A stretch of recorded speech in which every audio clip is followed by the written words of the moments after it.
সংবাদ প্রকাশের বিনিময়ে স্থানীয় গণমাধ্যমকে অর্থ পরিশোধ করতে হবে বড় প্রযুক্তি কোম্পানিগুলোকে। ব্যতিক্রম হলে বিজ্ঞাপন আয়ের উপর আরোপ হবে কোটি কোটি ডলারের কর। এমন কঠোর আইন পাশ করেছে অস্ট্রেলিয়া। নতুন এই ব্যবস্থায় স্থানীয় সংবাদ মাধ্যমের সঙ্গে বাণিজ্যিক চুক্তি না থাকলে প্রযুক্তি কোম্পানিগুলোকে দিতে হবে তাদের বিজ্ঞাপন আয়ের 2.5%। নিউজ বার্গেনিং ইনসেন্টিভ নামের এই ব্যবস্থার আওতায় পড়বে মেটা, গুগল, টিকটক এবং মাইক্রোসফটের লিঙ্কডইন।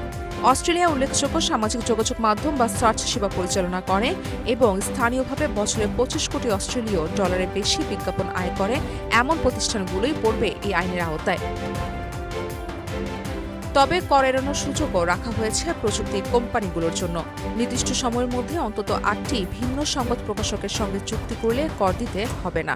তবে শর্ত থাকে, চুক্তির মাধ্যমে সংবাদ তৈরি কার্যক্রমে সহায়তা করতে হবে অথবা সংশ্লিষ্ট সংবাদ মাধ্যমে তৈরির খবর ওই প্ল্যাটফর্মে প্রকাশের সঙ্গে চুক্তির সরাসরি সম্পর্ক থাকতে হবে।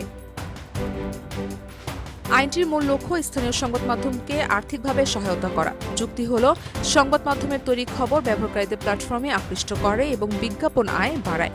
তাই সেই আয়ের একটি অংশ সংবাদ তৈরির পিছনে ব্যয় হওয়া উচিত, এই বিবেচনা থেকেই অস্ট্রেলিয়ার এই উদ্যোগ।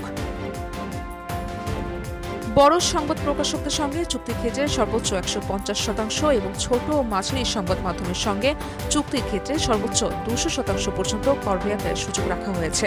ফলে অস্ট্রেলিয়ার এই আইন প্রযুক্তি জায়ান্ট ও স্থানীয় গণমাধ্যমের মধ্যকার বাণিজ্যিক সম্পর্কের একটি নতুন মডেল তৈরি করতে পারে বলে মনে করা হচ্ছে।